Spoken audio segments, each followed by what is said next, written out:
The desert didn't care that she was running. It offered no comfort, only thorns that tore at the hem of her calico dress and sharp-edged stones that bruised the soles of her worn-out shoes.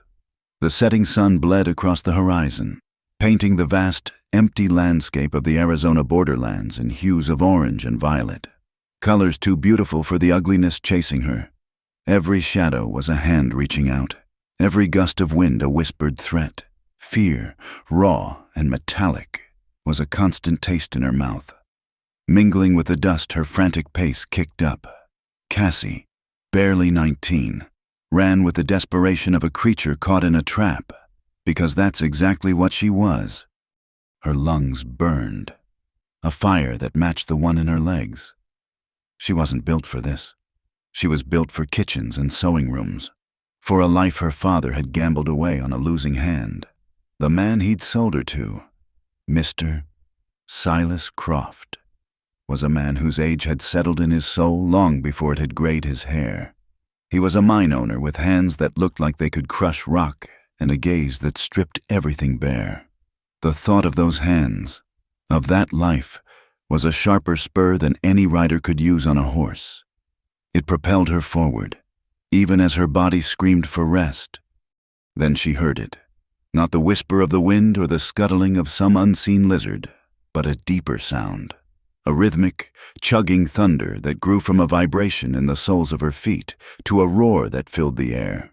A train. It was her only chance. The tracks shimmered in the last light of day, 2 iron promises leading away from perdition. Gathering the last of her strength, she veered toward the sound, her breath coming in ragged sobs. The freight train wasn't moving fast, but to her exhausted body, it seemed to be flying. It was a long, dark serpent of boxcars, flatbeds, and cattle cars, snaking its way toward the darkening east. She ran alongside it, her eyes scanning for a handhold, a purchase, anything. An open boxcar door slid past, too high. A flatbed loaded with lumber offered no refuge. Then she saw it a stock car. Its side door slid halfway open, empty save for the dust of its previous occupants. Her mind didn't have time for a second thought. She lunged, her fingers closing around the rough iron handle of the door. The momentum of the train nearly ripped her arm from its socket, her feet dragging through the gravel and sand alongside the tracks. A sharp pain shot through her ankle as it twisted on a loose rock, but she held on. With a cry that was half pain and half pure will, she hauled herself upward, scraping her knees and elbows against the splintered wood. For one terrifying moment, she dangled, the grinding wheels just inches below her. Then, with a final, desperate heave, she tumbled into the darkness of the car, collapsing onto the floor in a heap of torn fabric and trembling limbs. She lay there for a long time, listening to the clatter of the wheels on the tracks, the symphony of her escape. The air inside was thick with the smell of old hay, animal sweat, and dry dust. It was the smell of freedom. Slowly, she pushed herself into a sitting position, leaning her back against the rough wall of the car. Her ankle throbbed with a deep, searing pain. She looked down. A dark stain was spreading through the thin cotton of her stocking, blood welling from a nasty gash just above the bone. It was another price she had to pay. In her lap, she clutched the only thing she had brought with her from that other life, a small, worn leather satchel. It held a little money, a hunk of bread, and a wedding ring she had never worn. It felt heavier than a stone. As her eyes adjusted to the deepening twilight that filtered through the open door, she realized she wasn't alone. He was in the far corner, so still and silent he might have been carved from the shadows themselves. A man. Her heart leaped into her throat, a frantic bird beating against the cage of her ribs. Had he seen her? Was he one of Croft's men? But he didn't move, didn't call out. He just sat there, leaning against the opposite wall, his long legs stretched out in front of him. He wore the uniform of the West dusty boots, worn denim trousers, and a long, earth-colored duster that seemed to have absorbed the very dust of the plains. A hat, its brim low and stained with sweat. obscured most of his face. He seemed a part of the landscape, as patient and enduring as the mesas that dotted the horizon. He wasn't looking at her. His attention seemed fixed on the sliver of darkening desert visible through the doorway, as if it held all the answers he'd ever need. Cassie made herself smaller, tucking her legs beneath her and trying to quiet the ragged sound of her breathing. She watched him, her fear warring with a desperate curiosity. He didn't seem like one of Croft's hired thugs. They were loud, boorish men with mean eyes and loud laughs. This man possessed a stillness that was almost absolute.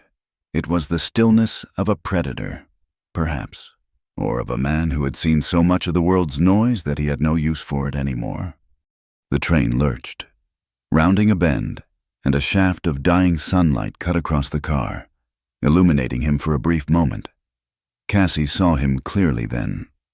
He was younger than she first thought, maybe 30, maybe a little more. His face was lean and weathered, all hard angles and planes, the kind of face that sun and wind and hardship carve over time. And she saw the scar. It was an old one, a pale silver line that cut diagonally from his right temple, disappearing into his hairline. It spoke of a violence that was long past but never forgotten. As if sensing her stare, he slowly turned his head. His hat still shadowed his features, but she could feel the weight of his gaze. He lifted his chin just enough for the light to catch his eyes. They were gray, not the soft gray of a cloudy sky, but the hard, clear gray of river stones under ice. They held no warmth, no judgment, no pity. They just saw. They saw her torn dress, the way she cradled her injured ankle, the wild fear that she was sure was written all over her face. He was Jed Coulter, though she didn't know his name. He was a man who owned little more than the horse he'd left tied in the next town and the memories that kept him quiet. He was a man who had nothing, and therefore, nothing to lose. His gaze lingered on her for a beat longer than was comfortable, a silent inventory of her predicament. Cassie's breath hitched. She expected a question, a demand, a threat. She expected him to move toward her, or to call out at the next stop. He did none of those things. With an almost imperceptible slowness, he turned his head and went back to watching the desert roll by. The moment was over. He hadn't offered a hand, he hadn't offered a word, but he hadn't raised an alarm either. He had simply acknowledged her presence, a fellow piece of tumbleweed caught in the wind, and granted her the silence of his corner of the world. For Cassie, who had been running from the noise and demands of men for 2 straight days, that silence was a strange and unexpected mercy. She leaned her head back against the splintered wood, the rhythmic clatter of the train a lullaby to her exhausted nerves. The blood on her ankle had begun to dry, tightening the skin. The pain was a dull, constant throb, a reminder of how close she had come to not making it. Outside, the last vestiges of light vanished, and the great dark blanket of the desert night, punched through with a million brilliant stars, unfurled itself in the rattling dark boxcar, hurtling through an unknown land. A girl with no one and a man with nothing sat in a shared, unspoken solitude. She was on the run. He was just on his way, and for now, in the vast, dangerous quiet of the West, that was enough. Hours bled into one another, measured only by the rhythmic clack of the wheels on the iron rails. The initial adrenaline of Cassie's escape had curdled into a bone-deep weariness, a heavy blanket that couldn't smother the sharp points of her fear. She drifted in and out of a shallow, restless sleep, her dreams filled with the leering face of Silas Croft and the thunder of pursuing horses. Each time a lurch of the train jostled her awake, the first thing she did was glance toward the far corner. He was always there, a fixed point in her spinning world. Jed Coulter hadn't moved, save to shift his weight from one hip to the other. He seemed less a man and more a feature of the landscape, his stillness a stark contrast to the constant motion of the train and the frantic beating of her own heart. He hadn't slept. Cassie knew it without knowing how. His hat was still pulled low, a shield against the world, but she could feel the wakefulness in him, the quiet, constant observation. He was a sentinel watching over a kingdom of dust and shadows, and she, an unwelcome refugee, had stumbled into his domain. The cold of the high desert night seeped through the floorboards, a creeping chill that her thin dress could not repel.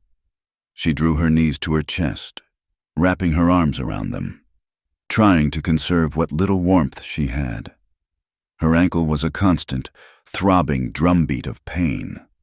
She had tried not to look at it again in the dark, not to think about how it would slow her down when this ride inevitably ended. For now, the train was her sanctuary, the man in the corner her unwitting guardian. Suddenly, the familiar rhythm of the journey changed. The clatter of the wheels slowed, replaced by a long, mournful screech of metal on metal. The car jolted, throwing Cassie against the wall. Then, silence. A profound, unnatural silence that was more alarming than the noise had been. The train had stopped, not at a station, with the sounds of people and commerce, but in the middle of nowhere. The open door revealed nothing but the vast, star-dusted emptiness of the desert, the silhouette of a lone water tower stark against the sky. Cassie's blood ran cold. This was wrong. Unscheduled stops in the dark meant one thing: trouble.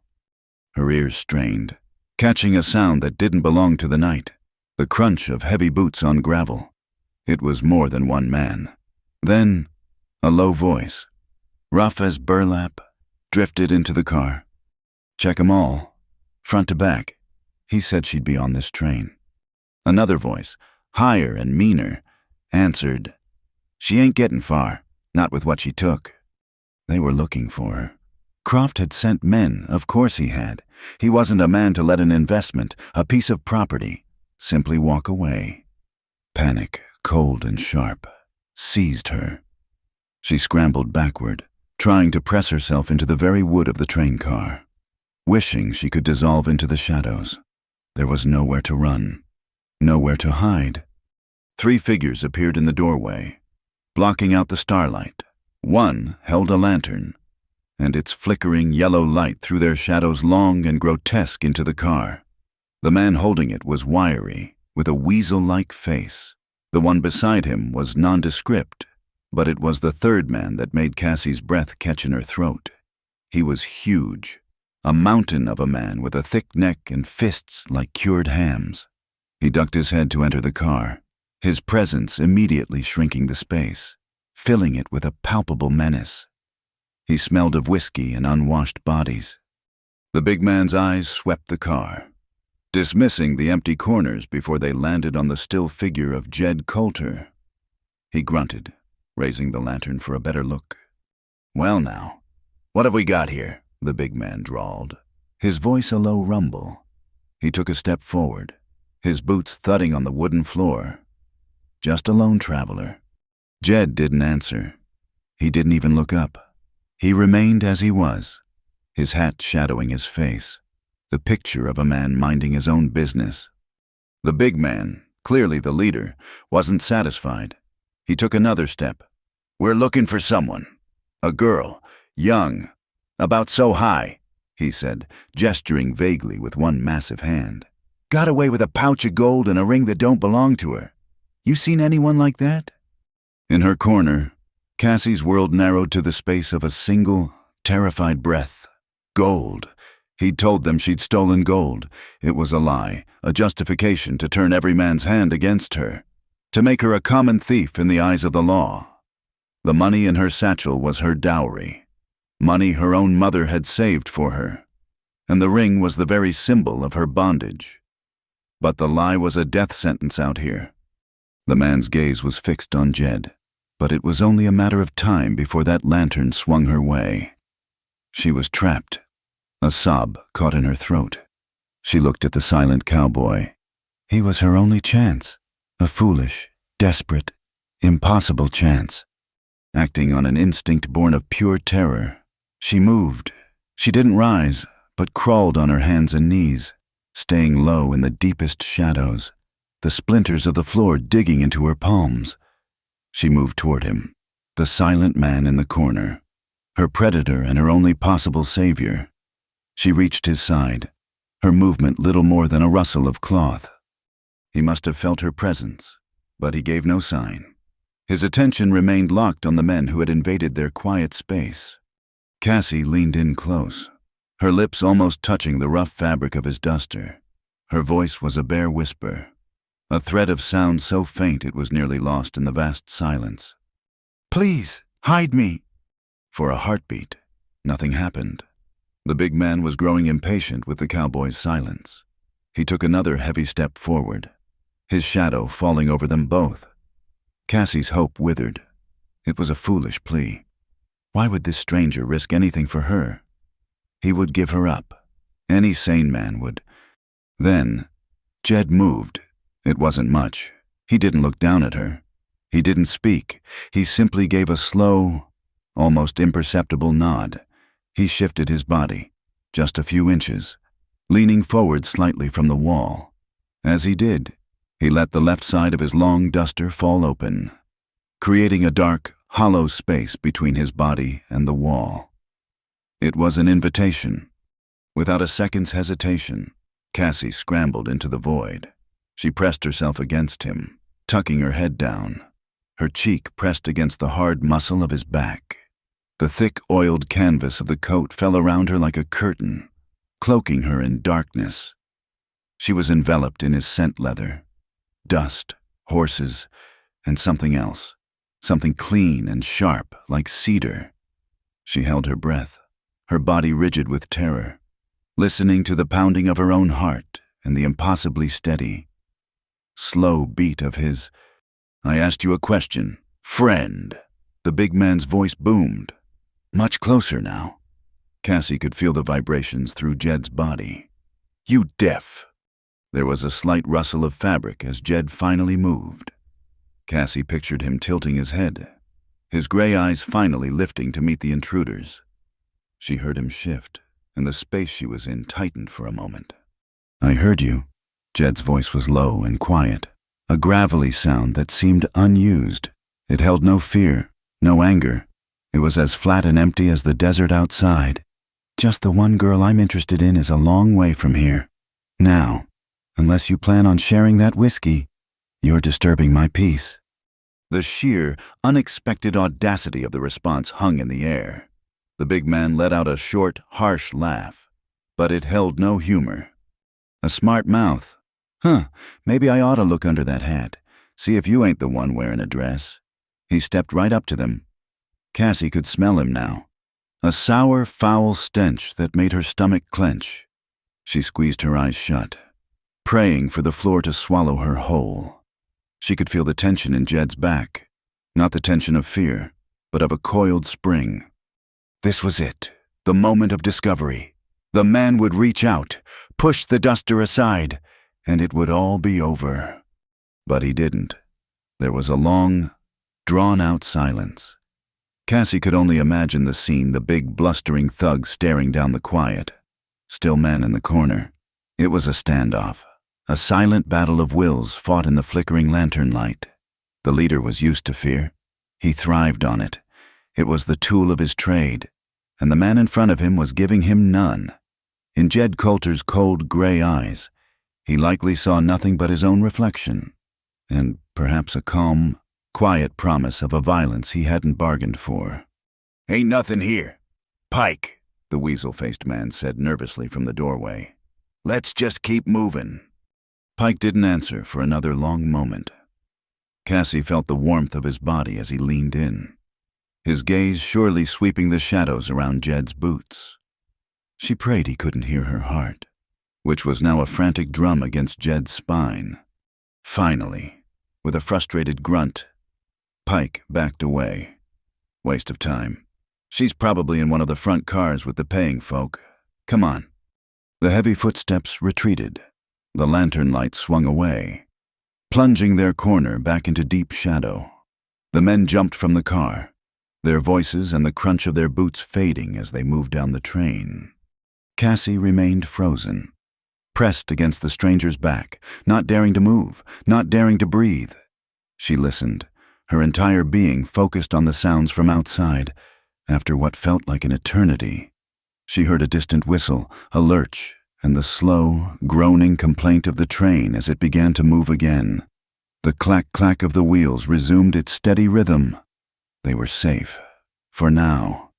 She didn't move, and neither did he. He remained a solid, unmoving wall of warmth and silence, the duster a protective shroud around her. She was alive. She had survived another hour, and she owed it all to the quiet, dangerous stillness of the man who had let her hide under the shadow of his hat. For a long time after the train had lurched back into motion, Cassie remained tucked in the darkness behind Jed Coulter. The space that had been a sanctuary now felt suffocating, charged with the lingering smell of fear and the heat from his body. Slowly, cautiously, she unfolded herself, emerging from under the heavy canvas of his duster. He didn't turn or acknowledge her, his form once again a stoic silhouette against the star-dusted rectangle of the open door. The silence in the car was thick with unspoken things. A thank you felt insultingly small for the magnitude of what he had done.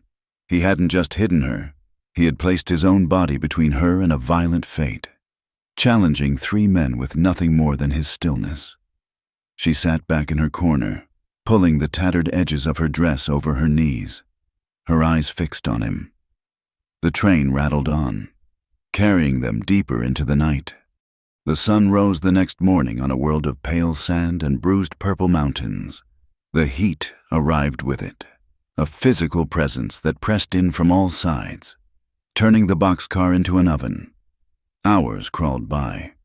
Thirst became a living thing in Cassie's throat, a rasping creature clawing at her. Her ankle had swollen to twice its normal size, the pain a fiery, constant companion. Sometime around midday, when the sun was a white-hot coin directly overhead, Jed moved. He reached for a battered tin canteen that lay beside him. After taking a short swallow himself, he held it out in her direction without a word.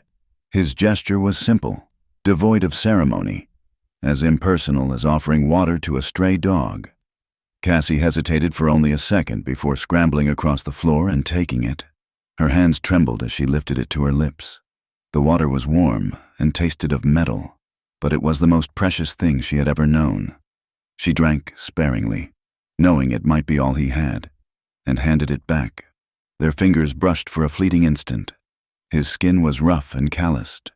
He simply capped the canteen and returned to his silent vigil. The day wore on, a long, tense journey through a landscape that refused to change. Every time the train slowed for a siding or a steep grade, Cassie's heart hammered against her ribs, her eyes darting to the door, expecting to see the hateful figures of Pike and his men. But the day passed without incident. As the afternoon sun began its slow descent, painting the sky in fiery strokes, a sliver of hope began to grow in her chest. Maybe they had given up. Maybe they believed she was in another car and were waiting for the end of the line. It was a foolish hope, and it died the moment the train's brakes began to squeal again. They were approaching a small, ramshackle collection of buildings huddled around a water tower hardly a town. Just a pause in the vast emptiness. Jed, who had been as still as stone for hours, suddenly became alert, his whole body tensed, his head tilting as he listened. He leaned forward slightly, his gaze sharp and focused, peering out the door. Cassie followed his line of sight. At first, she saw nothing but the dusty trackside. Then, a figure detached itself from the shadow of the water tower. It was the wiry man, the one with the weasel face. He wasn't with the others. He moved with a practiced stealth, half crouching as he trotted alongside the still-moving train, his eyes scanning each car. He was hunting. His gaze passed over their car, then swept back, his eyes narrowing with suspicion. He had remembered the silent man in the corner. He pointed, a gesture of discovery, and began to run faster, preparing to swing himself aboard. There was no time to think, no time to plan. Jed was on his feet in a single, fluid motion. He grabbed Cassie's arm, his grip like iron. She cried out, startled, the rough grasp sending a jolt through her. His face was a mask of grim urgency, his gray eyes locked on her. In the fiery light of the setting sun, the scar on his temple seemed to burn. He spoke, and his voice was not the quiet, gravelly tone from the night before. It was a sharp, hard command that cut through her panic. "Hold tight." That was all he said. It wasn't a request. It was an order, an absolute imperative. Before she could process the words, he was pulling her with him toward the open door. The ground was a blur of sand and rock, rushing past at a terrifying speed. For a paralyzing second, her mind screamed in protest. This was madness. Jumping from a moving train was suicide. But then she looked at his face, at the unwavering certainty in his eyes, and a different instinct took over. The man with the weasel face was climbing now, his hand reaching for the door. In that split second, she knew her choice was simple: a certain end with that man, or a desperate chance with this one. She tightened her grip on his arm, her fingers digging into the tough sleeve of his duster. "Yes," she breathed, the words snatched away by the wind. He didn't need any more than that. He took one more step, putting his body slightly in front of hers to shield her, and then he jumped, pulling her out into the open air with him. The world exploded. There was a violent rush of wind, the ground rising up to meet them with brutal force. They hit not on their feet, but on their sides. Jed taking the brunt of the initial impact. The momentum sent them rolling, a chaotic tumble of limbs and dust. Cassie's head smacked against something hard. The world became a dizzying kaleidoscope of spinning sky and churning earth. A searing pain ripped across her shoulder as they crashed through a dense patch of cholla cactus, its spines tearing through her dress and into her skin. They rolled on, over rocks and through thorny scrub, until finally, their momentum spent. They slid to a halt in a cloud of dust at the bottom of a shallow ravine. For a moment, there was only the sound of her own ragged breathing and the pounding of her blood in her ears. She lay sprawled on the ground, every inch of her body aching, her shoulder on fire. The taste of dirt was in her mouth. Above her, the sky was a magnificent, agonizingly beautiful swirl of orange, pink, and deep indigo. The train was still visible, its rhythmic clatter fading into the distance, a black silhouette against the vibrant sunset. It moved on, carrying her pursuer away from them. They were free, and they were utterly, terrifyingly alone. "You all right?" Jed's voice came from beside her, rough with the impact. She pushed herself up onto her elbows, wincing as a dozen different pains made themselves known. "I think so," she managed to say, her voice hoarse. Her shoulder was bleeding freely from a series of deep scratches, and her good ankle felt twisted. She looked at him. He was already sitting up, dusting himself off with an economy of motion that belied the violence of their fall. He had scrapes on his forearms and a fresh cut on his cheekbone, but he seemed otherwise unharmed. He stood, his gaze sweeping the horizon, already assessing their situation. He was a man who lived in the immediate. The past was a scar, the future an uncertainty, but the present was a problem to be solved. And their present problem was immense. They were miles from anywhere, on foot with no water beyond his half-empty canteen, and men who would soon realize their quarry had flown. He reached down and offered her a hand. She took it, and he pulled her to her feet with an easy strength. She stumbled, her injured ankle refusing to take her weight. Without a word, he moved to her side, putting his arm around her waist to support her. The contact was practical, not gentle, but it was the only thing keeping her upright. "We have to move," he said, his eyes on the tracks. "They'll stop the train when they know you're gone. They'll come back." He led her away from the tracks, deeper into the desert as the last light of day faded. The landscape, beautiful from a distance, was treacherous up close. Every step was a negotiation with the loose rocks, thorny bushes, and uneven ground. As darkness fell, the temperature began to plummet. After about an hour of grueling progress, Jed stopped in a small, sandy wash protected by a cluster of rocks. He gently led her down to sit on the sand before gathering a pile of dry desert grass and brittlebush. With a flint and steel from his pocket, he struck a spark and soon had a small, tightly controlled fire going. But he didn't use it for warmth. He added a handful of greener leaves he'd gathered, which produced a thick, pungent smoke. The plume rose in the still night air, a clear signal in the darkness. Cassie watched him, confused. "What are you doing? They'll see it. They'll find us." "They'll see it," he confirmed, his face illuminated by the flickering flames. He was looking south, downwind. "They'll think the wind pushed us this way. They'll follow the smoke. We're going north." It was a simple, clever deception, born of a mind well versed in the arts of evasion. He let the fire burn for a few more minutes, sending up a clear but misleading message before smothering it completely with sand, plunging them back into darkness. He helped her up again, and they continued their trek under the light of 1,000,000 stars. The silence of the desert was immense, broken only by the crunch of their footsteps and her occasional pained gasp. They finally found shelter in a shallow alcove carved into the side of a small mesa, a place to rest until morning. Cassie sank to the ground, exhausted beyond measure.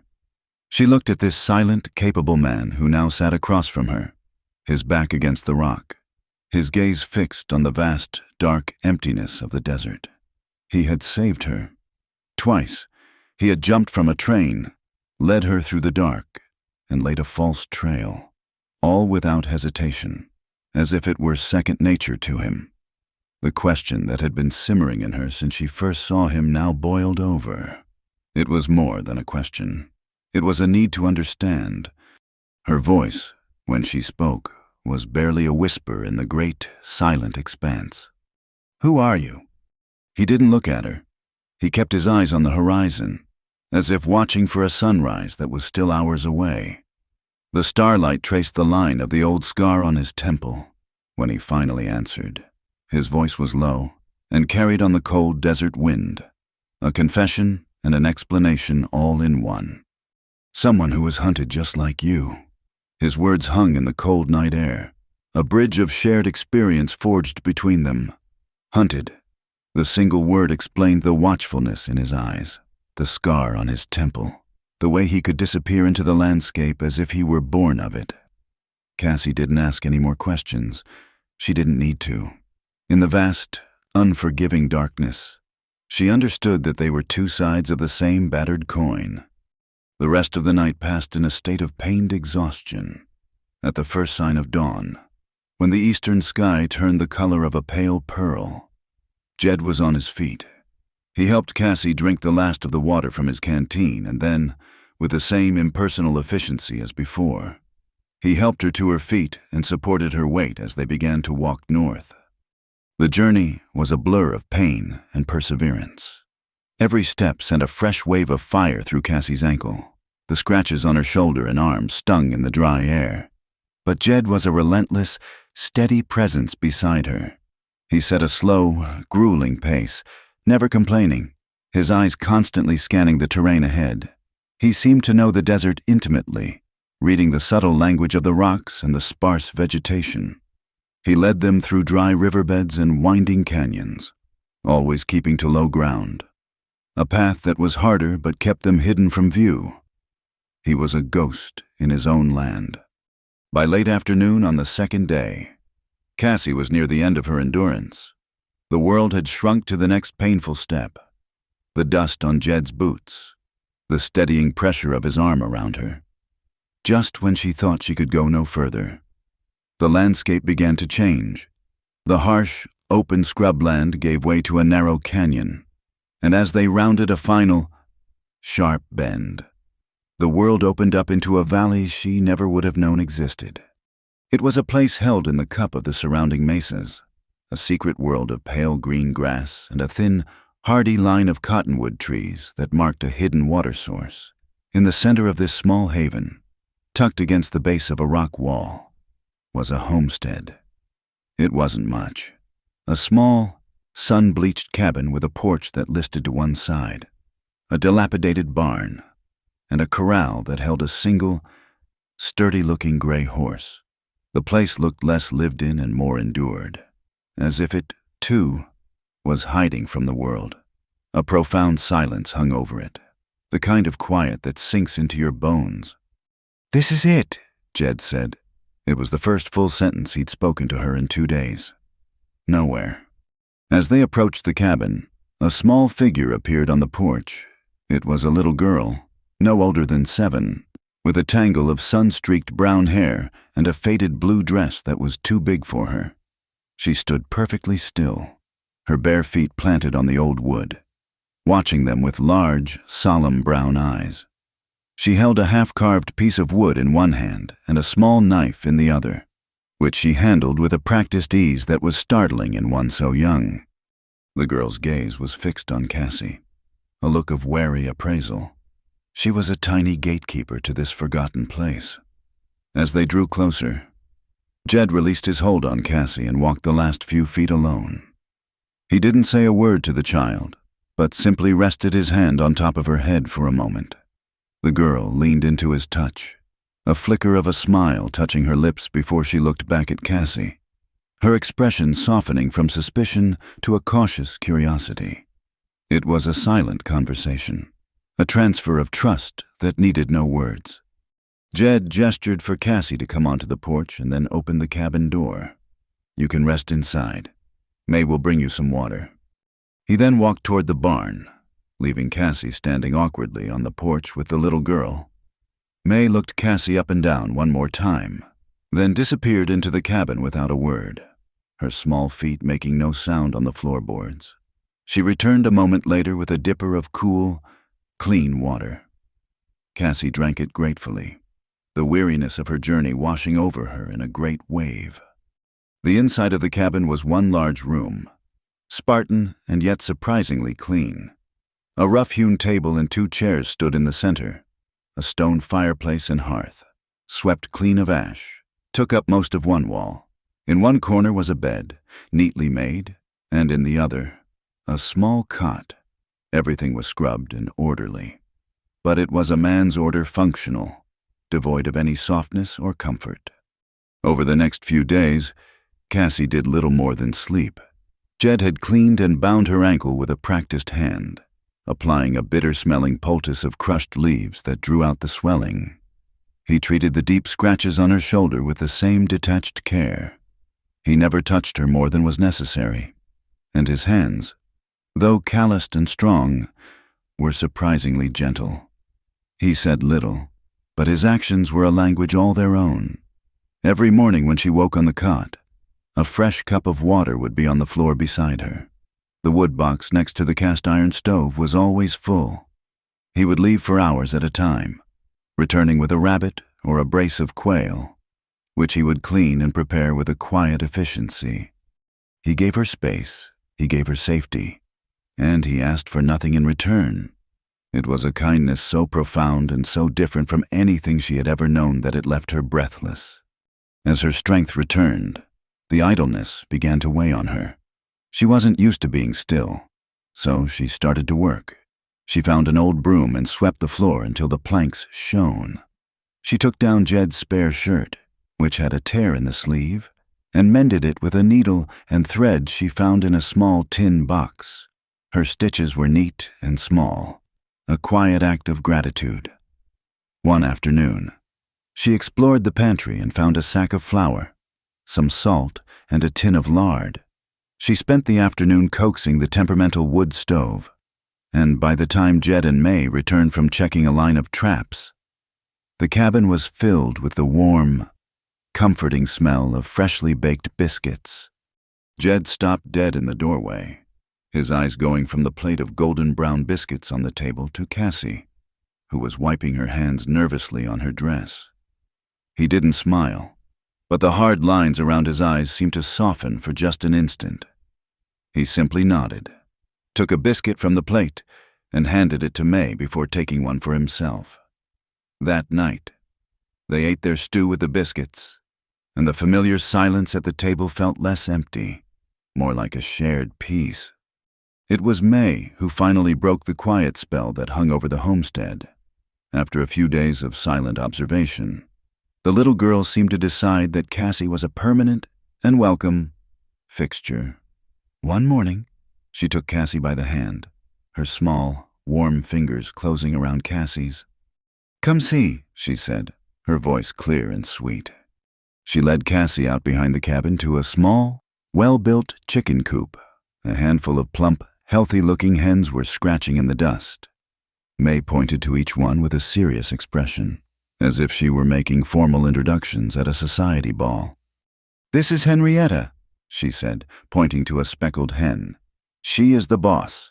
She lays the best eggs, but she is very proud." She then pointed to a reddish-brown hen. "That's Beatrice. She's shy, but she's very kind. And that one," she indicated a large, officious-looking white hen, "is General Grant, because he is very brave." Cassie found herself smiling, a real, genuine smile that started deep inside and worked its way out. The simple, innocent gravity of the little girl's world was a balm to her wounded spirit. She spent the rest of the morning with May, learning the names and distinct personalities of all 7 chickens, scattering feed for them and laughing as May scolded General Grant for trying to steal from Beatrice. In this place called Nowhere, a fragile new rhythm began to form. Jed would rise before the sun, his quiet movements a signal for the day to begin. He would work the land, mend the fences, hunt for their food, a silent, tireless provider. Cassie would manage the home, her days filled with the simple, grounding tasks of cooking, cleaning, and mending. And May was the bright, chattering heart of their small, broken world, her laughter filling the silences, her unquestioning affection bridging the distance between the 2 wary adults. No one asked questions. May never spoke of the bad place Jed had saved her from, and Cassie never spoke of the man she had fled. Jed, most of all, was a locked room. His past hinted at only by the scar on his face and the deep-seated caution in his eyes. But here, in the quiet valley, the past seemed to have less power. The world outside, with its threats and its dangers, felt 1,000 miles away. Here, there was only the sun, the wind, the steady routine of survival, and the slow, quiet healing of 3 people who had, by chance or by fate, found their way to the one place on earth where they could simply be.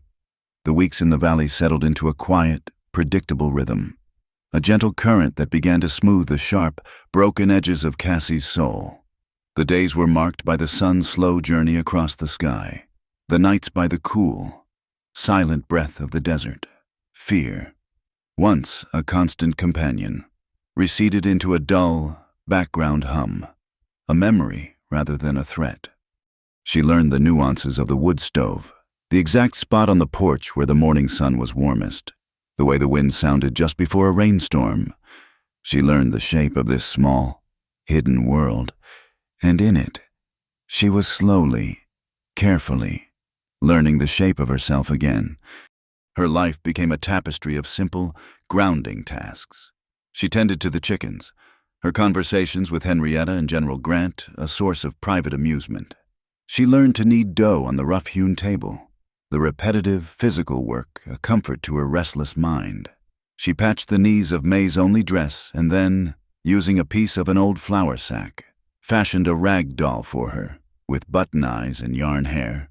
The look of pure, unadulterated joy on the little girl's face when she received it was a gift more precious than any coin. Jed remained a study in quietude. He was a man of immense physical presence and profound emotional absence. He moved with a purpose that was almost silent, whether he was splitting wood, cleaning his rifle, or mending a piece of tack for his gray horse. Pilgrim, he provided for them, protected them, and asked for nothing.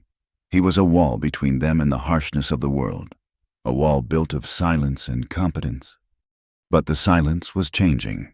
It was no longer the empty, wary silence of strangers. It had become a shared space, a comfortable quiet that didn't need to be filled with chatter. They learned to communicate in a language that had no words. A slight nod from him in the morning was a greeting. The way she set a plate of hot food before him was her thanks. They were like two planets that had fallen into a steady, silent orbit around the bright, burning sun that was May. One evening, after a simple meal of roasted rabbit and corn cakes, the quiet was different. May, exhausted from a day of exploring the creek bed, had fallen asleep almost as soon as her head hit the pillow on her cot. The cabin was filled with the soft, golden light of a single kerosene lamp on the table. The only sounds were the gentle crackle of the fire in the hearth and the chirping of crickets outside. Cassie gathered the tin plates and carried them to the wash basin, a shallow metal tub that sat on a dry sink near the back door. She pumped some water from the cistern, the handle squeaking in protest, and poured it into the basin. As she worked the lye soap into a lather, her mind drifted. In the quiet moments like this, the past had a way of creeping back in, its ghostly fingers tracing the edges of her newfound peace. She had been careful to keep her old life packed away, not just in the worn leather satchel she kept under her cot, but in the deepest corners of her mind. But that satchel was a tangible link. It held the proof of who she was, and what she had run from. Jed was sitting at the table, sharpening the small knife he used for whittling, the blade whispering against the whetstone. He hadn't spoken since May had gone to bed. Cassie was used to his silences, but this one felt heavier, more observant. She could feel his gaze on her back as she washed the plates, her movements stiff and self-conscious. Finally, he spoke, his voice low and calm, but it sliced through the quiet and went straight through her. "Pike called you a thief." It wasn't a question. It was a statement of fact, laid bare on the table between them. Cassie's hands stilled in the soapy water. Her back went rigid. She didn't turn around. She stared down at the suds, at the distorted reflection of her own face. "I'm not," she said, her voice tight. "I know," he replied, and the simple, unwavering certainty in his voice was her undoing. He wasn't accusing her. He was opening a door. She took a shaky breath and resumed her washing, scrubbing at a plate with far more force than was necessary. He lied. Croft, the man, the one they work for, he told them I took gold, so they'd have a reason, so no one would help me. Jed said nothing, but the soft, rhythmic scrape of the knife on the stone stopped. The silence that followed was an invitation. He was listening. Cassie found herself speaking, the words coming out in a low, halting rush, as if they had been dammed up inside her for so long they had almost forgotten the way out. "My father, he was a good man. Once, before the cards, he had a small farm, a good piece of land, but the luck turned against him, or maybe he just turned against himself." She paused, remembering the smell of whiskey on his breath, the growing desperation in his eyes. He started losing. First a little, then a lot. He borrowed money from the wrong kind of man. She placed a clean plate on the drying rack, her movements jerky and mechanical. "Silas Croft. He owns the big silver mine over in the next county. He owns the saloon, the bank. He owns most everything and everyone. My father owed him a debt he could never repay with money." She took another plate, her knuckles white as she gripped it. The memory was sharp and ugly. "I met him once. Croft. My father brought him to the house for dinner. He was old, and his eyes, they looked at me like I was a deed to a piece of property he'd already bought. He never spoke to me. He just spoke to my father about me, right in front of me." She scrubbed at the plate, the soap and water a blur. "A few weeks later, my father told me. He called it an arrangement, a way to clear the debt. Mr. Croft was looking for a new wife, and I was part of the settlement." The words tasted like ash in her mouth. Sold. She had been sold like a head of cattle. They brought the dress, the ring. The wedding was set for the next week. My father, he wouldn't look at me. He just kept saying it was for the best, that I'd be taken care of, that I'd have a comfortable life. She let out a short, bitter laugh that was closer to a sob. A comfortable cage. She felt a movement behind her and she flinched, her story dying in her throat. She expected him to walk away, to leave her alone with the ugliness of her past. Any other man would have, but Jed didn't leave. He rose from the table, his footsteps soft on the wooden floor. He walked not to the door, but to the sink. He came to stand beside her, so close she could feel the warmth radiating from his body. He said nothing. He simply took a clean, dry cloth from a hook on the wall. He reached past her, his arm brushing against her shoulder, and took the plate she had just placed on the rack. He began to dry it. His presence was so unexpected, so solid and real beside her, that the fragile dam of her composure finally broke. A single tear escaped, tracing a hot path down her cheek, then another. They fell silently into the gray, soapy water, disappearing without a sound. She kept her head down, her shoulders shaking with silent sobs, and continued to wash the last of the dishes. And beside her, Jed continued to dry them. His movements were steady, methodical. He took each wet, clean plate she provided and wiped it carefully until it shone in the lamplight, stacking it neatly on the shelf. He didn't speak. He didn't touch her. He didn't offer the empty platitudes of comfort. He simply stood with her in her sorrow. He shared the work, he shared the silence, and in that simple, profound act, he shared the burden of her story. When the last dish was washed and dried and put away, she finally looked up at him. His face was in shadow, his expression unreadable, but his gray eyes held a deep, quiet understanding that went beyond pity. He had seen her at her most broken, and he hadn't turned away. From that night on, the very air in the cabin shifted. The distance that had always existed between them, a carefully maintained space of a few feet, began to collapse. It wasn't a deliberate change, but a slow, natural erosion of the walls they had both built around themselves. Their lives were lived in close quarters, and suddenly they were more aware of that proximity than ever before.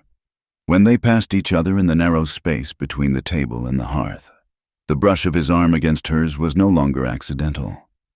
It was a moment, a brief spark of connection that lingered in the air. When she handed him a cup of coffee in the morning, their fingers would touch for a fraction of a second longer than necessary, a silent acknowledgement that passed between them. One afternoon, while she was mending a seam in his duster, he came to stand by the fire. She needed another piece of firewood from the box beside him. As she reached for it, so did he. Their hands met, his large, calloused one covering hers for a single, breathless instant. Neither of them pulled away immediately. They just stayed there, frozen in the moment, the rough texture of his skin against hers, the warmth of the fire on their faces. He looked at her, and in his eyes, she saw not the cold, guarded stranger from the train, but a man whose own scars were just as deep as hers. He slowly withdrew his hand, placed the log on the fire, and walked out of the cabin, leaving Cassie with a heart that was beating far too fast. The silence between them was no longer empty. It was filled with unspoken words, with shared glances across the dinner table, with the growing awareness of two lonely, wounded souls who had, against all odds, found a fragile, tentative shelter in each other. The distance was closing, not with a rush, but with the slow, inevitable pull of a tide, one accidental touch at a time. The confession at the sink had changed the landscape of their silence. It was no longer a space to be filled, but a foundation to be built upon. Words had opened the wound. Actions would now begin to heal it. The days that followed took on a new quality, a gentle unfolding of trust, one small, deliberate gesture at a time. It began with the horse. Jed's gray gelding, Pilgrim, was a creature as quiet and steady as his owner. Cassie had only ever seen him from a distance, a powerful shape moving with purpose under Jed's command. One morning, after their breakfast of corn cakes, Jed led the saddled horse not towards the valley edge, but to the open space in front of the cabin. "It's time you learned," he said, his voice matter of fact. "You can't be stranded in a place like this. You need to be able to ride. Fear, a familiar old ghost, fluttered in Cassie's stomach. The horse seemed immense, a mountain of muscle and bone. She thought of falling, of being thrown, of the vast, empty land she might find herself alone in. She looked from the horse to Jed, who stood patiently holding the reins, his gray eyes watching her, waiting. She saw no impatience in them, only a calm resolve. He was not asking her to be brave. He was simply stating a fact of survival. I've never been on a horse before, she admitted, her voice small. Everyone's never been on a horse. The first time, he said simply, he walked her through it, his instructions brief and clear, how to approach from the side, how to hold the reins. When it came time to mount, she hesitated, her hands clammy. He moved to stand beside her, his presence a solid wall. I won't let you fall, he said. It was a simple promise, but coming from him, it carried the weight of an oath. She took a deep breath, placed her foot in the stirrup, and reached for the saddle horn. He placed a hand on her back to steady her, his touch firm and sure, and in a clumsy, breathless scramble, she was up. The world looked different from Pilgrim's back, higher, wider, more precarious. The horse shifted its weight beneath her, and she gasped, grabbing the saddle horn with both hands. Jed didn't laugh. He just took the reins and began to lead the horse in a slow, walking circle. Breathe, he commanded gently. Feel how he moves. He's not looking to throw you, just be a part of his rhythm. She did as he said, forcing the air into her tight lungs. She loosened her death grip on the horn, her gaze fixed on Jed's broad back as he led them. He was her anchor. The sun was warm on her skin. A gentle breeze stirred her hair, and beneath her, the steady, living motion of the horse was a powerful, rhythmic beat. A strange feeling began to bloom in her chest, pushing aside the fear. It was a feeling of freedom. They circled the yard again and again. He talked to her in his low, steady voice, not about anything important, but about the horse. How Pilgrim favored his left side, how he liked to have his ears scratched, how he could smell water from a mile away. It was the most she had ever heard him speak at one time. He stopped the horse and looked up at her, his hat pushed back slightly on his head.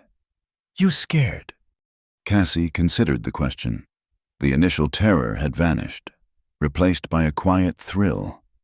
She looked down at the man holding the reins, the man who had pulled her from a moving train, who had stood between her and danger, who had listened to her ugliest secrets and had not flinched.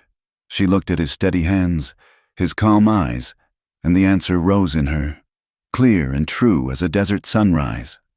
No, she said, her voice filled with a soft surprise. I'm not afraid, not with you. A flicker of something passed through his eyes, a momentary disturbance in their calm, gray depths. He held her gaze for a beat longer than usual, then gave a curt nod, as if accepting a formal statement. He said nothing, but when he resumed leading the horse, the silence between them felt different, charged with the weight of her declaration. Her trust in him, once a desperate gamble, was now a solid, settled thing, and with that trust, she began to bloom.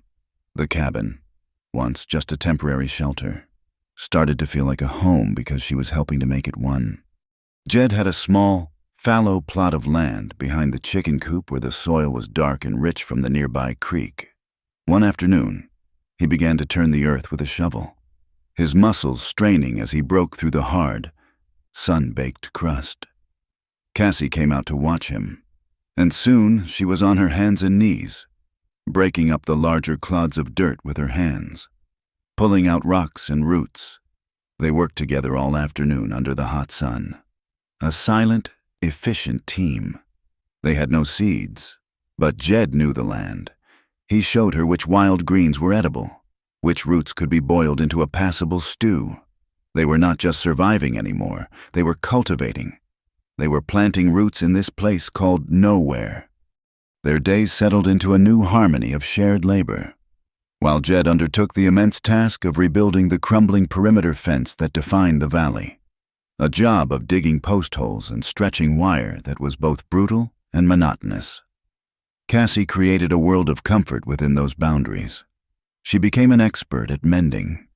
She patched Jed's worn denim trousers until the patches themselves had patches.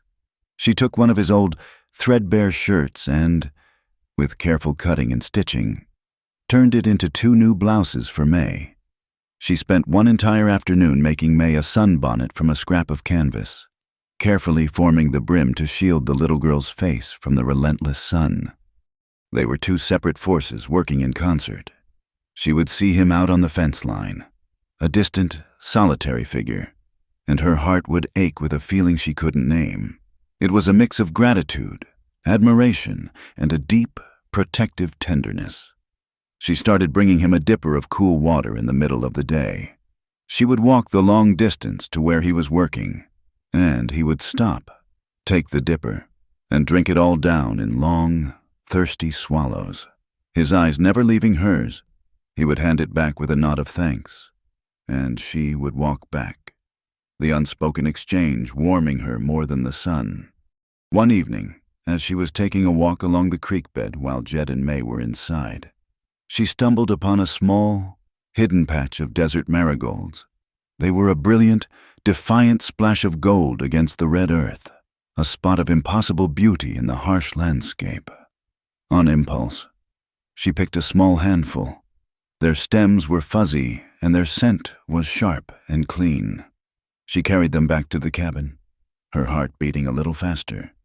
It was a foolish, sentimental gesture, and she didn't know how the intensely practical man she lived with would receive it. She didn't dare give them to him directly. Instead, she left the small, bright bouquet on the weathered railing of the porch, right where he would see it when he came out to watch the sunset, as he did every night. She went back inside, her nerves tingling, and busied herself with dinner, pretending she hadn't done it. A few minutes later, the cabin door opened and closed. Through the window, she saw him walk to the edge of the porch. He stopped when he saw the flowers. He stood looking at them for a long time, so long that Cassie began to think he would ignore them completely. But then, he reached out and very gently, with one calloused finger, he touched one of the golden petals. He then picked up the small bouquet and brought it inside. He didn't say a word to her about it. He just filled an old tin cup with water and set the flowers on the rough-hewn mantelpiece above the fireplace.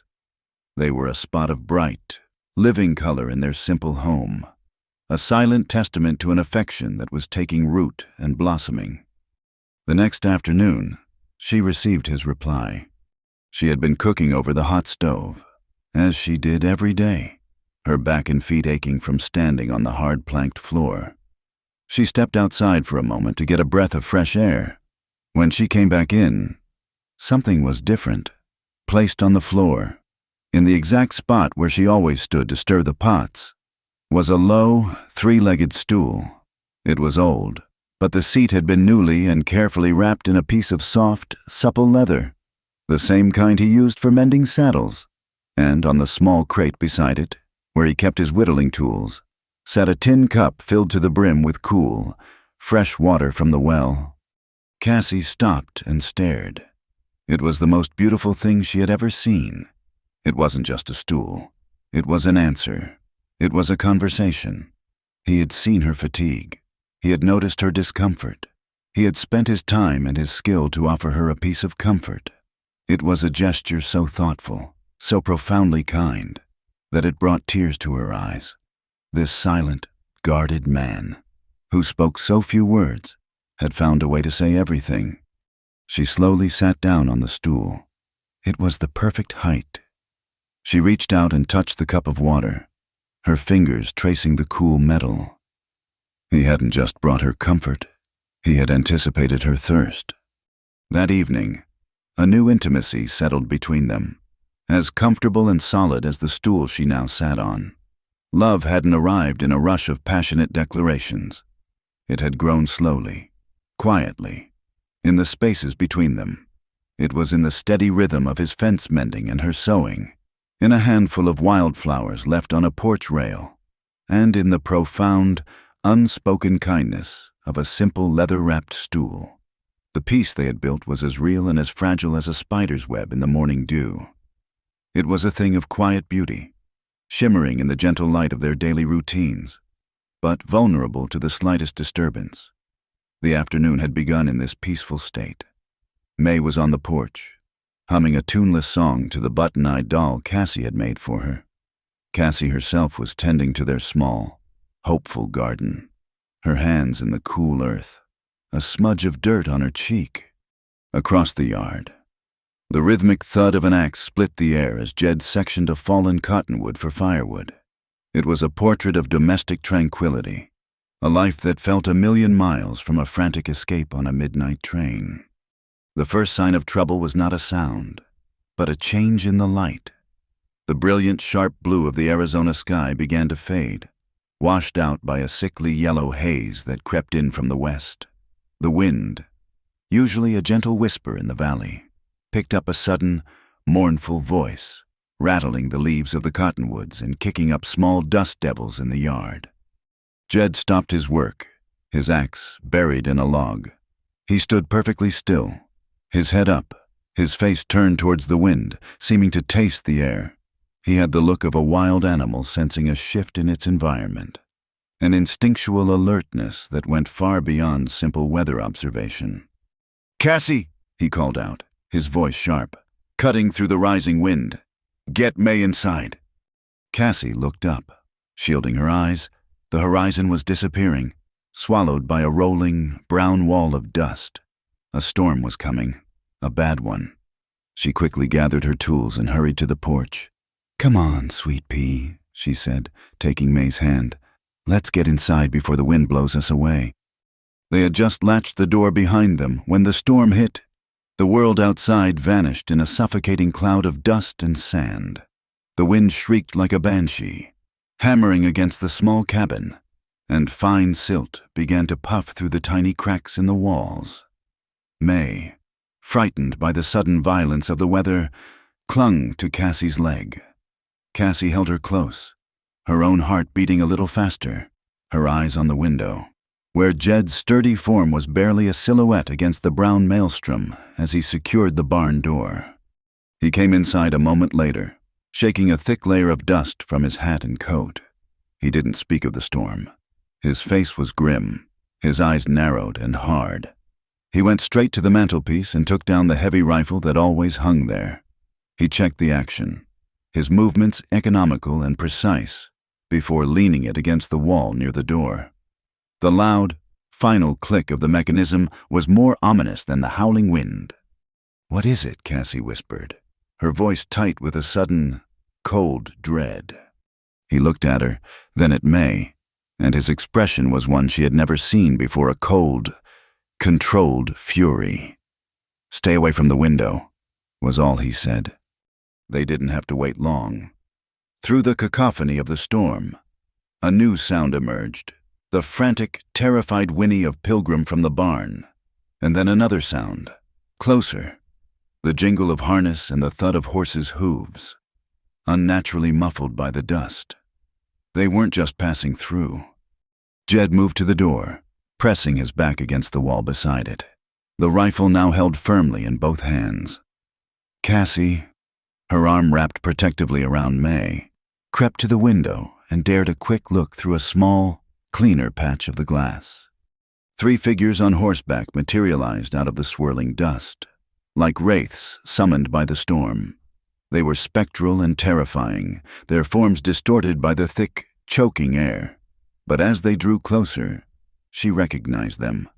The huge, hulking shape of Pike, the wiry, rat-like form of the man she now knew was Finn, and a third man she didn't know. They had found them. The outside world had come crashing back in, and it had brought its monsters with it. Pike reined his horse to a stop just feet from the porch, a cruel, triumphant grin splitting his face.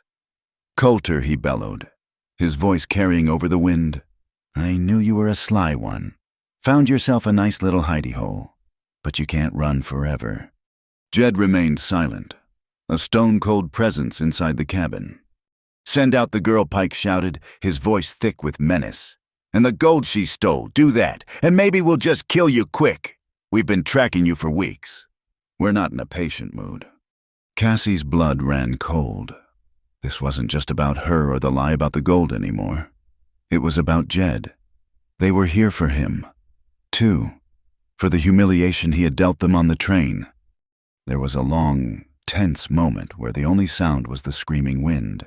Then Jed's voice, low and hard, came from beside the door. There's no gold here, and the girl's not going anywhere. Turn around and ride out, and this can be the last you see of this valley. Pike threw his head back and laughed. A harsh, ugly sound. I don't think so. He dismounted, his huge frame seeming to block out what little light was left in the day. Finn and the other man followed suit, spreading out, their hands on the pistols at their hips. We're coming in. Coulter. One way or another. Cassie, Jed said, his voice a low, urgent command, his eyes never leaving the door. Take May into the bedroom. Bar the door. Don't come out, no matter what you hear. But there was no time. With a roar, Pike charged the porch, his shoulder hitting the cabin door with the force of a battering ram. The wood splintered. The latch burst, and the door flew inward. Jed moved like lightning. He didn't fire the rifle. There was no room, no clear shot. Instead, he used it as a weapon, swinging the heavy stock in a brutal arc that caught the third man square in the jaw as he tried to rush in behind Pike. The man went down with a sickening crunch and didn't move. Finn, quicker and craftier, dodged the swing and lunged at Jed with a long knife. Jed parried the thrust with the rifle barrel, the screech of steel on the steel lost in the roar of the wind. They grappled, a desperate dance of violence in the small room. Cassie screamed, pulling May back, stumbling over the stool Jed had made for her. Pike was on Jed now, his massive size giving him the advantage. He grabbed Jed from behind, pinning his arms. Got you now, you smug bastard, he growled. Finn saw his opening and drove the knife forward. But Jed, with a surge of desperate strength, twisted in Pike's grip, taking the blade in the fleshy part of his left forearm instead of his gut. He roared in pain and anger, and with a powerful backward headbutt, he smashed his skull into Pike's face. The big man grunted, his grip loosening for just an instant long enough for Jed to break free. He spun, his boot lashing out, catching Finn hard in the ribs. The smaller man crumpled to the floor, gasping for air. But the fight had taken its toll. Jed was bleeding freely from his arm, his movements a fraction slower, and Pike was coming at him again, his face a mask of rage, blood streaming from his nose. He didn't try to grapple this time. He just swung a fist the size of a blacksmith's hammer. The blow caught Jed high on the temple, the same side as his old scar. Jed's eyes went vacant for a second. His knees buckled, and he fell, hitting the floor with a heavy, final-sounding thud. He lay still, the rifle skittering away from his outstretched hand. A strangled cry escaped Cassie's throat. Time seemed to slow down, the dust motes dancing in the dim light. From her corner, she saw Finn push himself up, his face contorted in pain and fury. He saw Jed, lying motionless. He saw Pike standing over him, breathing heavily. Then his malevolent gaze swiveled and found Cassie, and May. May, seeing Jed fall, had let out a terrified sob and taken a step forward. Jeddy. That single childish cry sealed their fate. Finn's eyes lit up with a cruel inspiration. He ignored the fallen man and lunged for the child. He grabbed May by the arm, dragging her from Cassie's grasp and pulling her in front of him like a shield. He pressed the cold muzzle of his pistol against her small temple. "Nobody moves," he shrieked, his voice cracking. "Come out of that corner. Girl, you're coming with us, right now." May was crying, her small body trembling with terror. The sight of that gun against her head, of Finn's snarling face next to her innocent one, broke something inside Cassie. The fear was still there, a cold, paralyzing serpent in her belly. But something else rose up to fight it. A white-hot, protective rage. This was her home. This was her child. Her eyes darted around the room and fell on the rifle, lying on the floor just a few feet from where Jed had fallen. Her mind raced back to a sunny, peaceful afternoon a few weeks before. Jed had taken her out, set up a tin can on a fence post, and placed that same rifle in her hands. She had complained about its weight, about the noise. He had been patient. "You need to know," he'd said calmly. "I'm not always going to be here. This is a hard country. You need to be able to protect yourself." And May. He had shown her how to hold it, how to brace the stock against her shoulder. "It'll kick, so hold it tight. Find your sight. Aim straight. Don't shake. Squeeze the trigger. Don't pull it." The memory was so clear, his voice so calm. It was as if he were standing beside her, whispering in her ear. Finn started dragging May toward the door. "I'm not telling you again." With a cry that was torn from the very depths of her soul, Cassie moved. She scrambled across the floor, grabbed the heavy rifle, her hands shaking so badly she could barely hold it. It was so heavy, so impossibly heavy. She propped the barrel on the back of an overturned chair, the way Jed had shown her. She fumbled with the hammer, pulling it back with her thumb. She looked down the long, steel barrel. It wavered, her fear making it impossible to hold steady. She saw Finn in the doorway, a dark shape against the raging storm, May's small form struggling in his grasp. She could hear May crying for her. "Aim straight, don't shake." Cassie closed her eyes for a second, took a deep, shuddering breath, and opened them again. The shaking lessened.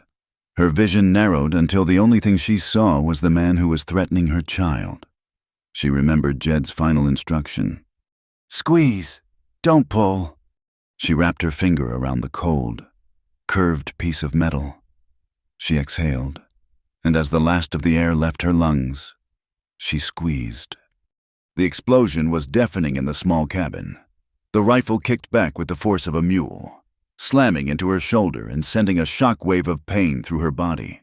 But she held on, her eyes wide open, staring into the swirling dust and the acrid gun smoke that now filled the doorway. The world dissolved into a deafening roar and a blast of violent, backward force.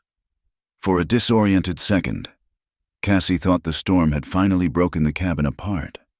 Acrid, black smoke filled her nose and stung her eyes. The heavy rifle was a dead weight in her hands. Her shoulder felt as if it had been kicked by a mule, a deep, throbbing ache that radiated down to her fingertips. Through the ringing in her ears, she heard a sharp, high-pitched scream of agony.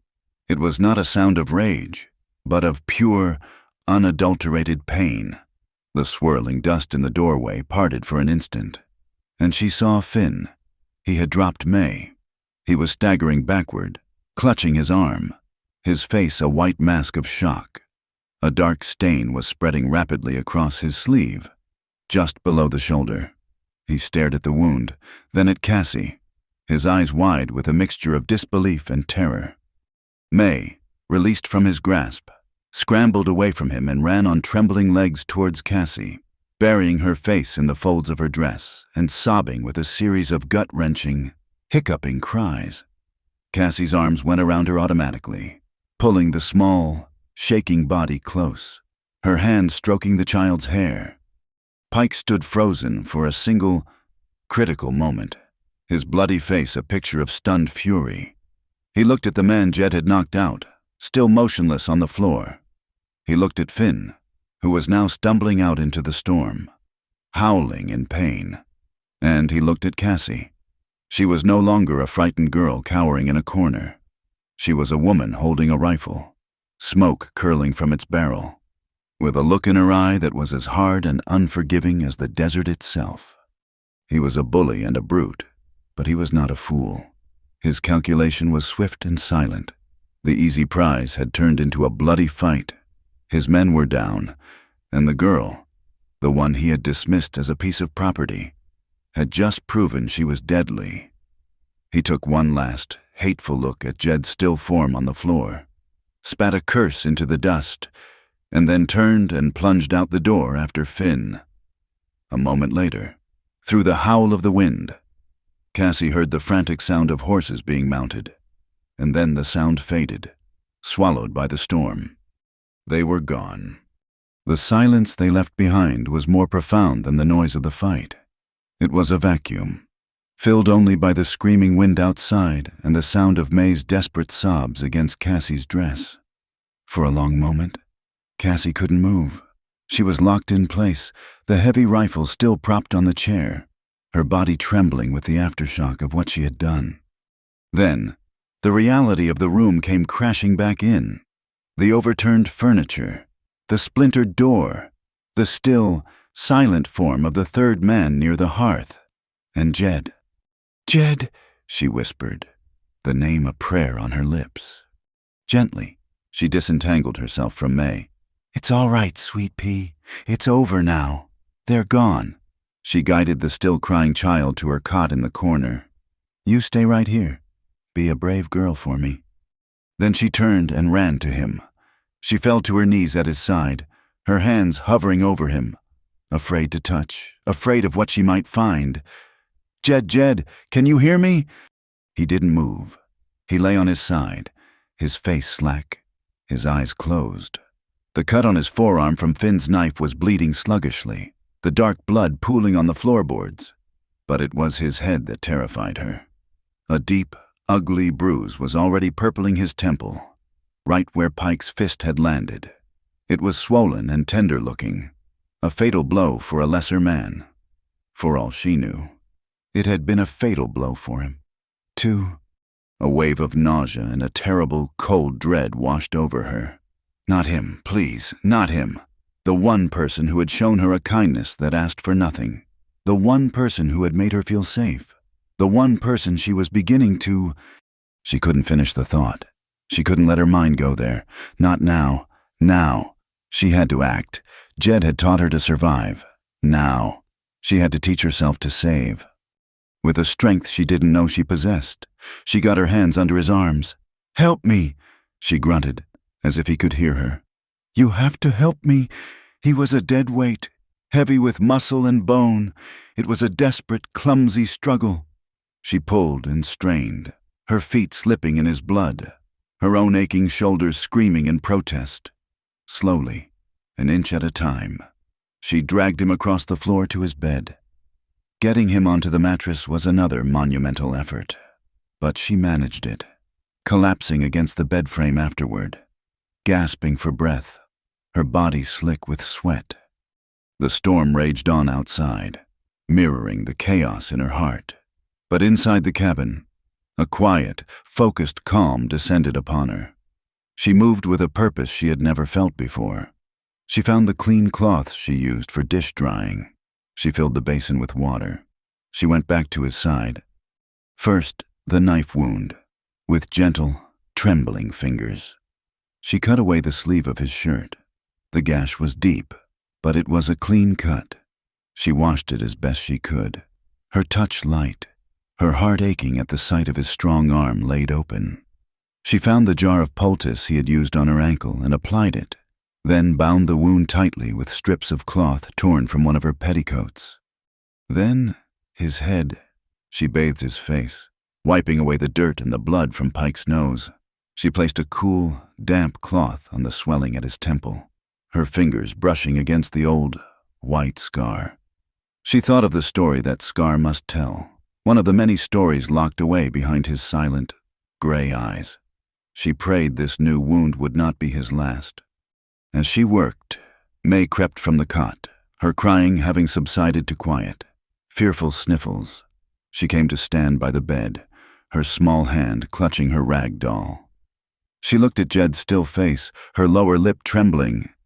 "Is Jeddy sleeping?" she asked, her voice a tiny whisper. Cassie forced a smile, a brittle thing that felt like it might break her face. "Yes, sweet pea. He's just sleeping. He's very, very tired." She spent the rest of that day and the long, terrifying night at his bedside.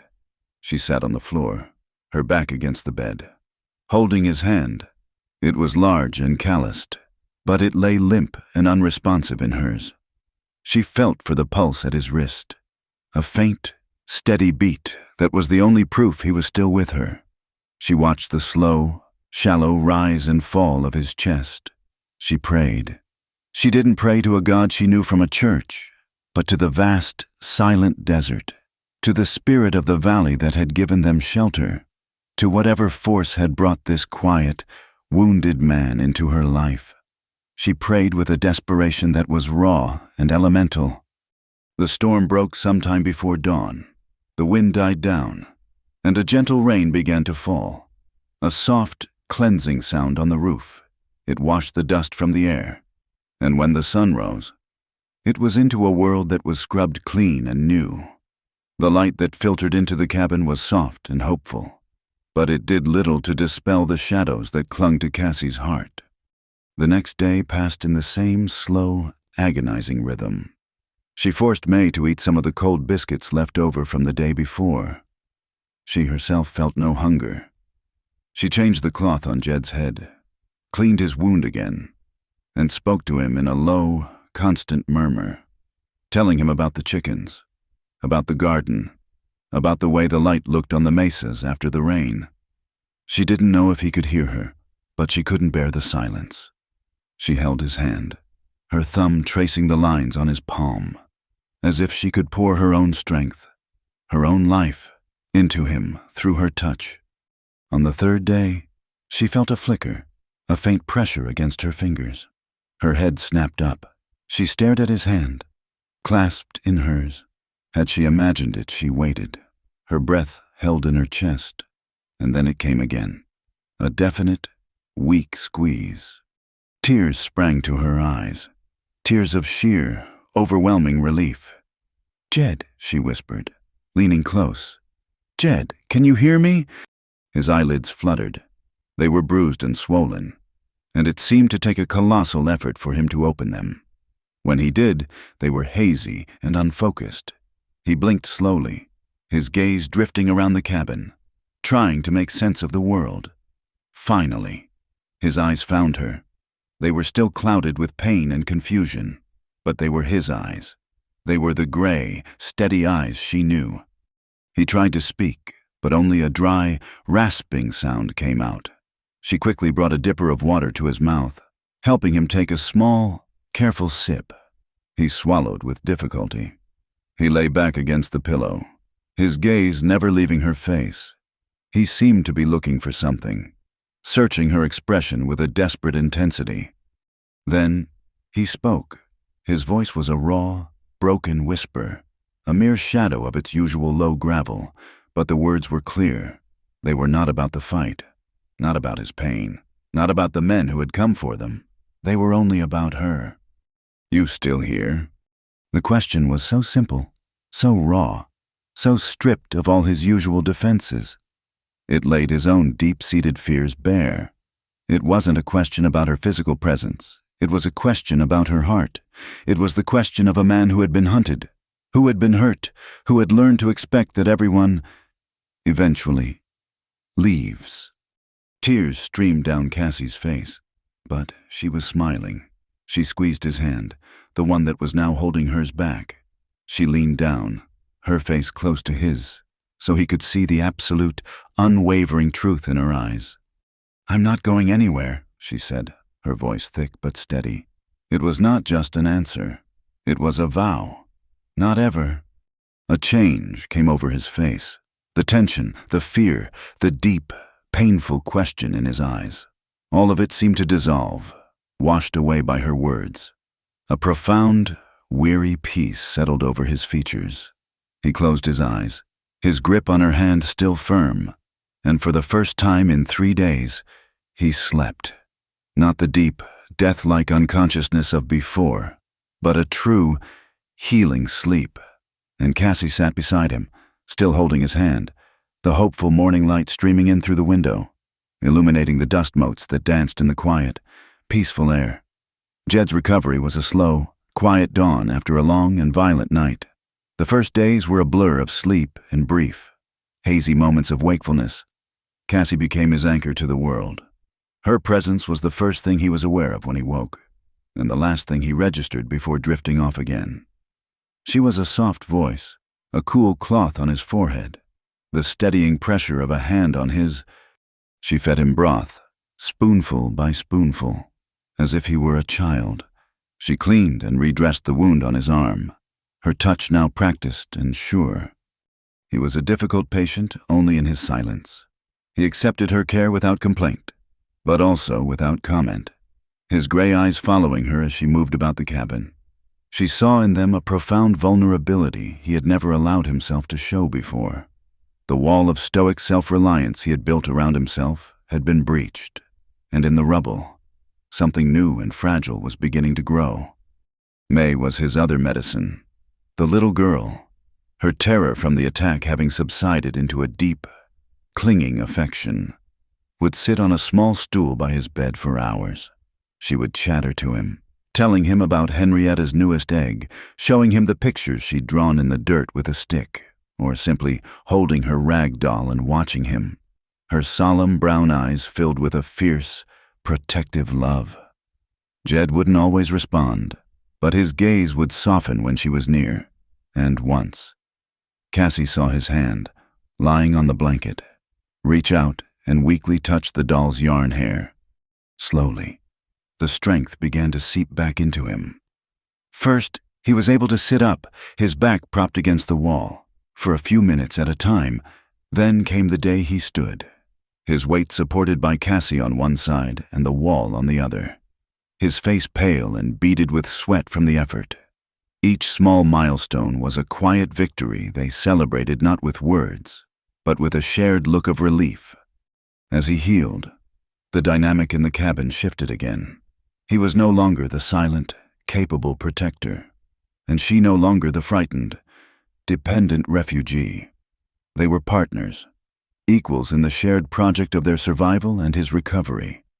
The small cabin, which had once felt vast with the distance between them, now seemed to shrink, filled with a new and comfortable intimacy. They moved around each other with a practiced, unconscious grace, a silent dance of domesticity. He would watch her as she kneaded bread, the focused line of her brow, the dusting of flour on her nose. She would watch him as he sat on the porch, his hands, now steady again, carefully whittling a piece of wood into a small, perfect bird for May. The day he was finally able to walk out to the porch on his own was a turning point. He stood leaning against a post, breathing in the clean, dry air of the valley as if it were his first breath. The world was washed clean after the storm, the sky a piercing, brilliant blue. Cassie came to stand beside him, wiping her hands on her apron. They stood in a comfortable silence, their shoulders almost touching, and watched as May chased a lizard through the newly sprouted grass in the garden. "You saved us," he said, his voice still rough but steady. He was looking at May, but she knew the words were for her. "You saved her." "You taught me how," she replied softly. "You said to aim straight, not to shake." He turned his head and looked at her, and the gratitude in his eyes was so profound, so overwhelming, that she had to look away, a warm blush rising in her cheeks. In the weeks that followed, their life found a new, gentler rhythm. The violence of the attack had been a fire that had burned away the last of their pretenses, the last of their caution. What was left was a deep, quiet affection, expressed not in grand declarations, but in the thousand tiny, ordinary details of their shared days. One afternoon, Cassie took a walk, following the creek further than she ever had before. In a small, sheltered bend, she found a single, perfect stem of Indian paintbrush, its scarlet tips a vibrant slash of color against the green leaves. It was a thing of wild, stubborn beauty, a survivor, just like them. She picked it and carried it back, its bright color a secret joy in her hand. When she returned, Jed was at the table, carefully cleaning his pistol, the metal parts laid out on an oiled cloth. She didn't say a word. She just filled the tin cup, the one that had once held wildflowers, with water and placed the single, brilliant stem in it. She set it in the middle of the table, a silent offering. and went back to her work at the stove. He stopped his cleaning. She could feel his eyes on the flower. He looked at it for a long time, his hands still. Then he reached into the worn leather saddlebag he always kept near his bed. He pulled out a small, leather-bound book.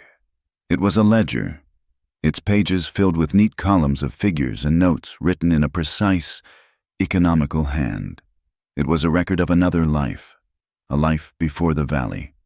He opened the book to a clean, empty page in the back.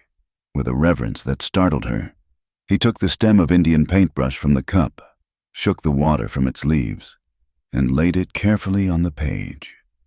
He closed the book, the soft leather pressing the flower, preserving its fleeting beauty forever. He had taken her simple, transient gesture and made it permanent. He had taken the symbol of their life in this valley and written it into the book of his own past. It was an answer, a promise, an acknowledgement more powerful than any words he could have spoken. That small act seemed to unlock something in Cassie as well. The next day, she found an old, tattered copy of an almanac that had been left in a drawer. The back pages were blank. Using a small piece of charcoal from the fire, she began to write. At first, it was just practical things, a recipe for corn cakes that she had perfected, so they came out light and fluffy every time. A list of the wild greens Jed had shown her, with her own notes on which ones were sweet and which were bitter. But soon, it became more. She started a list of the birds she saw in the valley, the quick, darting flight of the hummingbirds that visited the paintbrush, the mournful call of the doves in the morning, the dark, circling shape of the hawk that lived high on the mesas. She gave them names, just as May had named the chickens. She was no longer just an inhabitant of this place. She was its chronicler. She was documenting the life they were building, one small, beautiful detail at a time. She was putting down roots not just in the soil of the garden, but on the pages of the book. The unspoken love that grew between them became the very air they breathed. It was in the way he would leave the most perfectly grained piece of cottonwood for her whittling projects, knowing she was learning the craft. It was in the way she would save him the last biscuit from dinner, placing it by his bed so he could have it in the morning. It was in the lingering touch of their hands as they passed a tool, a plate, a cup. It was in the deep, peaceful silence that fell between them after May was asleep, when they would sit on the porch, he in his chair, she on the top step, and watch the Milky Way spill across the vast, dark sky. They didn't need to speak, because they were living the same story. One evening, the three of them were sitting on the porch as the sun went down, painting the sky in shades of rose and gold. Jed was showing May how to make a whistle from a blade of grass. Cassie was mending a tear in May's doll, her needle flashing in the fading light. A feeling of such profound peace and rightness settled over Cassie that it made her heart ache. She looked at this small, improbable group, the silent, scarred man, the orphaned, chattering child, and herself, the girl on the run. May finally managed to produce a high, thin whistle from the grass. She giggled with delight and looked from Jed's gently smiling face to Cassie's. She then leaned back against Cassie's knees, her small body warm and content, and looked out at the darkening valley. "I like it here," she said, her voice soft with sleepy contentment. "With my family." The word, spoken with the simple, unthinking truth of a child, landed in the quiet air and changed everything.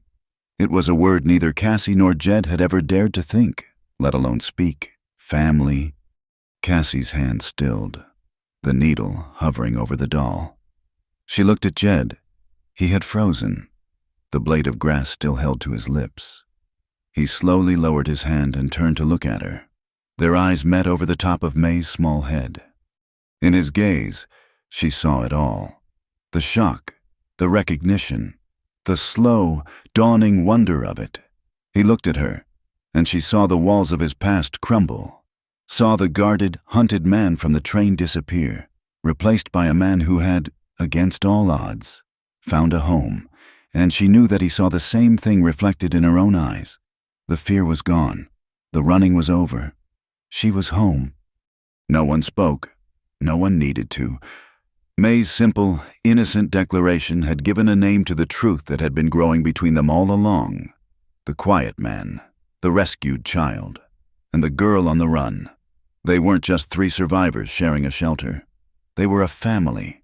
And in the deep, peaceful silence of the coming night, that unspoken truth was the only answer they would ever need. The word hung in the air, as real and as solid as the wooden posts of the Porch family. It settled over the valley, sinking into the soil with the evening dew. A truth so profound and self-evident it needed no further discussion. In the days that followed, the unspoken word became the quiet center of their lives. The three of them moved with a new sense of permanence, a shared gravity that held them in a gentle, steady orbit. The past was no longer a pack of wolves at their heels. It was a distant landscape they had journeyed through to arrive here, at this improbable home. The valley healed alongside Jed. The scars on the land from the storm began to fade, covered by new shoots of grass. The splintered door of the cabin was mended, the new wood a pale contrast to the old, a testament to the violence they had endured and overcome. Jed's own wounds closed, his strength returned, but the healing went deeper than flesh and bone. The guarded, haunted look that had lived in the back of his eyes was gone, replaced by a quiet, watchful peace. He was no longer just a man hiding in a valley. He was a man tending to his world. Their lives were a tapestry woven from the threads of simple, shared moments. Mornings began with the smell of coffee and wood smoke. Afternoons were filled with the rhythm of work, Jed reinforcing the barn roof, Cassie weeding the garden, May chattering to the chickens. But it was the evenings that held a special magic. After May was tucked into her cot, her breathing soft and even in the quiet cabin, Jed and Cassie would retreat to the porch. It had become their sanctuary, a place where the silence between them was not an absence of words, but a presence of understanding. Tonight, the air was different, a warm, soft wind, a chinook that had traveled over the mountains, whispered through the cottonwoods, carrying the sweet, clean scent of sage and distant rain. The moon was a perfect silver dollar in a sky so clear it looked like black velvet strewn with diamond dust. Cassie stood leaning against a porch post, her arms wrapped around herself, not from cold, but from a feeling of deep, bone-deep contentment that was still so new it felt fragile. She watched Jed. He was sitting on the top step, his back to her, methodically cleaning the rifle she had used. He did it every few days, a ritual of maintenance and respect for the tool that had saved them. The lamplight from the cabin door spilled out, tracing the strong lines of his shoulders, the sure, steady movement of his hands as he worked the oiled cloth over the dark steel. She thought back to the girl she had been, the one who had tumbled, terrified and bleeding, into a dusty boxcar. That girl seemed like a stranger now, a character in a story someone else had told her. She had been running from a cage, and in her flight, she had found a freedom she could never have imagined. It wasn't the freedom of endless horizons, but the freedom of belonging to a piece of the world, and to the people in it. The word came back to her. Family. It had been May's word, but it was Cassie's truth. It was in the way Jed had looked at her when he woke, the way his eyes followed her now as she moved. It was in the way her heart felt when she saw him with May, his large, calloused hands so gentle as he showed the little girl how to skip a stone across the creek. It was a truth so large it filled her chest, a truth that had been built action by action, touch by touch, in the quiet language of their shared lives. But there was another word, one that had never been spoken, that lay just beneath the surface of their peaceful silence. It was a word she had only ever read in books, a word that had been twisted into a transaction by her father and Silas Croft. But here, in this valley, with this man, she was beginning to understand its true meaning. He finished his work. The rifle was reassembled, its mechanism clicking into place with a sound of finality. He didn't put it away. He just sat there, holding it across his lap, his gaze fixed on the moonlit expanse of the valley. Their valley. Cassie's heart was beating a slow, heavy rhythm against her ribs. She had jumped from a train. She had fired a rifle. She had faced down death. And yet, this next step felt like the bravest, most terrifying leap of all. It was a step across the last remaining distance between them, the few feet of worn wood on a cabin porch. She walked softly until she was standing behind him. He didn't turn, but she knew he was aware of her. His stillness had a different quality now. It was not the stillness of a hunter, but of a man waiting. She looked at the back of his head, at the familiar shape of his hat. That hat had been the first thing she'd really seen of him, a shield that had hidden his face, his eyes, his thoughts. It had been her first sanctuary, the shadow she had hidden under, but they didn't need shadows anymore. Her voice, when she spoke, was barely a whisper, almost carried away by the gentle night wind. But in the deep quiet of the valley, it was as clear as a bell. "Are you going to kiss me or not?" The question hung in the warm, sage-scented air. It was direct. It was honest. It was her. It was the culmination of every unspoken feeling, every lingering touch, every shared glance. It was a demand to give a name to the truth that lived between them. For a long moment, he didn't move.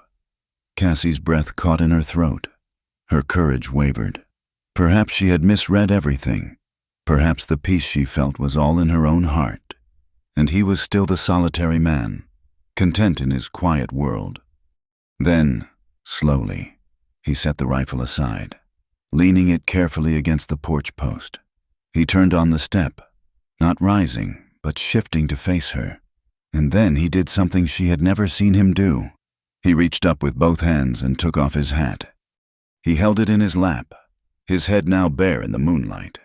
His hair was darker than she'd imagined, thick and slightly rumpled, without the shadow of the brim.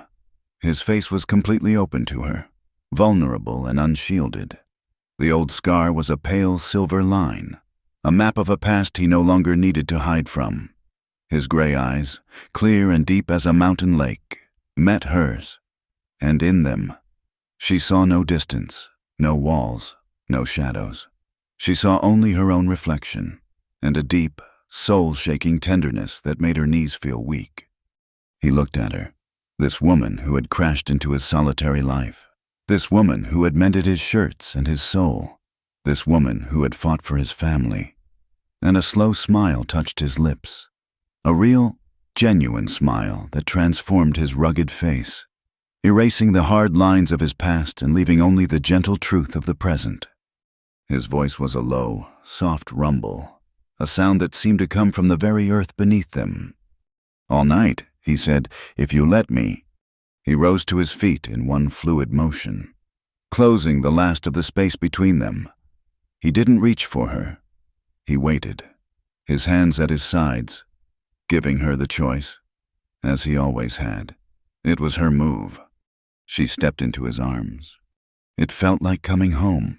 His arms wrapped around her, pulling her close, and she rested her head against his chest, listening to the strong, steady beat of his heart. It was the same steady rhythm she had felt against her cheek when she'd hidden behind him in the train car. But now it was not a refuge from fear, but the very sound of safety, of belonging. He gently tilted her chin up with one hand. His other hand came up to cup her face, his calloused thumb stroking her cheek.